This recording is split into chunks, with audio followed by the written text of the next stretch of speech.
Annick Chevillot d'ID News et Stéphanie Germani du Nouvelliste sont les invités de notre rendez-vous de la presse. Nous reviendrons sur les tensions que provoque depuis mercredi l'annonce de l'extension du pass Covid.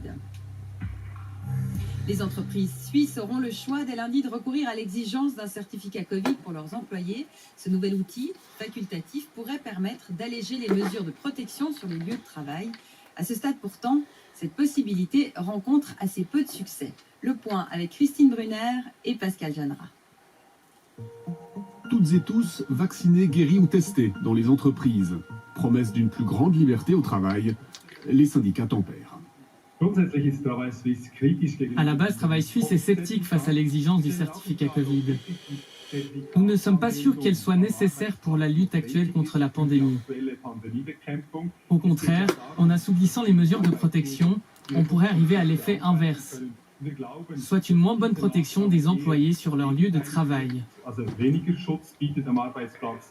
Interrogées, quelques grandes entreprises suisses se montrent prudentes, comme la Migros, qui renonce à toute exigence du certificat pour ses employés.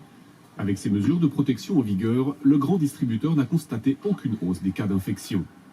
UBS introduira, elle, le certificat uniquement pour des événements qu'elle organise, mais pas dans les espaces de bureau. Les CFF, eux, disent encore analyser la décision du Conseil fédéral. En attendant, les associations patronales se réjouissent de ce nouvel outil à disposition. Nos membres sont évidemment soulagés de pouvoir recourir à cet instrument, que ce soit dans l'industrie ou dans les services. De pouvoir exiger le certificat si besoin et adapter les mesures de protection de manière différenciée. Nouvel outil, aux partenaires sociaux désormais ensemble de définir s'ils veulent y recourir et comment. Ce matin, et place à notre rendez-vous de la presse. En question, le pass Covid et la colère que déchaîne son élargissement annoncé mercredi, avec en plateau Annick Chevillot d'ID News. Bonjour Annick. Et en duplex de Sion, Stéphanie Germani du Nouvelliste. Bonjour à vous. Et nous non plus, nous n'entendons pas pour le moment. Stéphanie, bonjour. Bonjour, ça y est, je vous entends. On vous entend très bien nous aussi. Vous résumiez la situation dans un commentaire jeudi dans le Nouvelliste, justement en disant finalement c'est une décision, cet élargissement qui fait mal au vivre ensemble. Oui, je crois que c'est une décision qui fait très mal au vivre ensemble. C'est la première fois quand même depuis le début de cette pandémie que le Conseil fédéral prend une décision qui instaure deux catégories de citoyens, hein, ceux qui auront des droits, les vaccinés, et ceux qui n'en auront pas, les non vaccinés. Et on peut se faire tester quand même. Je pense que s'il est acquis que la vaccination c'est la solution pour sortir de cette pandémie et que le certificat c'est l'outil pour la traverser, le fait que le Conseil fédéral rende les tests payants justement pose de gros problèmes. Si les tests continuaient d'être gratuits, on n'aurait pas cette scission qui va s'instaurer dès lundi et dès la fin du mois avec les tests qui deviennent payants. Annick Chevillot, vous n'étiez pas si loin du constat que fait Stéphanie Germani. Finalement, c'est une forme de liberté qui se transforme en illusion en fait. En fait, le certificat Covid est une illusion de liberté tout simplement parce qu'en fait, le certificat Covid est un outil de contrôle, hein, comme l'a dit ma consoeur. Ça permet de contrôler le statut immunitaire ou le faible potentiel de transmettre le virus dans des lieux qui ont été définis mercredi par le Conseil fédéral. Cet aspect-là est minimisé en fait par les autorités parce qu'en fait le certificat Covid, il ne s'agit pas de prendre le QR code, mais il s'agit aussi de contrôler l'identité, et le contrôle d'identité dans un état de droit est régalien, donc c'est la police, la douane ou les autorités qui peuvent le faire. Mettez-vous à la place d'un restaurateur ou d'un gérant de cinéma qui doit en plus contrôler l'identité des gens. C'est quelque chose qui est vraiment, je pense, un peu trop minimisé. Donc du coup, il y a peu d'accompagnement qui est fait là. Je me mets à la place des gens qui doivent refaire ce contrôle face à quelqu'un qui refuse de donner son identité. Ça met vraiment les gens dans une situation vraiment problématique. Et en plus de ça, ça génère un contrôle de la population active.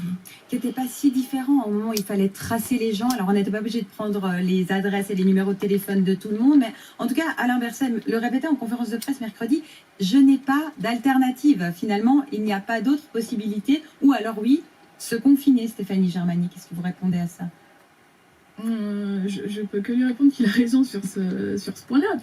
Personne a d'autres solutions. Mais je le répète, pour moi, le grand point d'interrogation, c'est pourquoi la politique, pourquoi les tests deviennent payants. Et je pense que c'est le nœud du problème. On sait qu'aujourd'hui, il y a un boom des demandes de vaccination, qu'il va falloir des semaines, voire des mois pour atteindre l'objectif. Et toute une partie de la population va être privée de certains droits, justement parce qu'en attendant d'être vacciné, ce qu'on espère d'ici au mois de janvier, il faudra sortir le porte-monnaie pour pouvoir profiter et d'espaces de loisirs et de restaurants. Mais je pense aussi aux étudiants qui sont pas sûrs de pouvoir retourner étudier en présentiel sans se faire tester plusieurs fois par semaine. Et je crois que le point là, il n'est pas encore réglé non plus. Est-ce que les étudiants devront payer, ou est-ce que les hautes écoles ou les universités qui prennent les décisions d'introduire le certificat vont aider ces gens-là? Annick veut vous répondre. Oui, parce que c'est assez juste ça, mais j'aimerais même encore un petit peu plus loin. C'est qu'en fait, le fait de rendre les tests payants génère une discrimination, en fait, parce qu'il y a les gens qui auront les moyens, donc pas de problème, et les gens qui n'ont pas les moyens. Parmi les gens qui n'ont pas les moyens, il y a les faibles revenus, et il y a aussi effectivement les étudiants.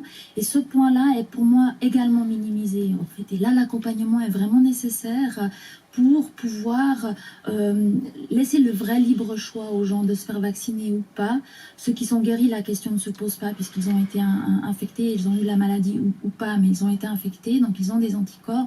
Et ces aspects-là, ces différents aspects-là, ces trois piliers sur lesquels repose le certificat Covid doivent, de mon point de vue, être beaucoup mieux accompagnés par des aides, par des solutions, par des propositions d'allègement. C'est quoi une pièce d'identité? Qu'est-ce qu'on va accepter comme pièce d'identité? Ces points-là doivent vraiment être clarifiés pour que les gens n'aient pas le sentiment d'être prisonniers de la situation, mais qu'ils puissent aussi être acteurs de la situation.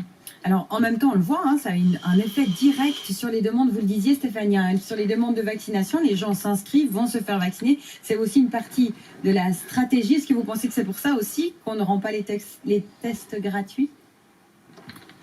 C'est peut-être pour ça, mais il faut pas oublier justement les délais. Là, chez nous en Valais, seulement mercredi après-midi, après l'annonce du Conseil fédéral, il y a 1250 personnes qui se sont inscrites pour une première dose, alors qu'on stagnait à 200 ou 300 personnes depuis des semaines. Enfin, voilà, il y a toute une partie de la population qui veut se faire vacciner aujourd'hui, qui fait un pas dans la direction du Conseil fédéral et qui ne le sera pas peut-être avant Noël.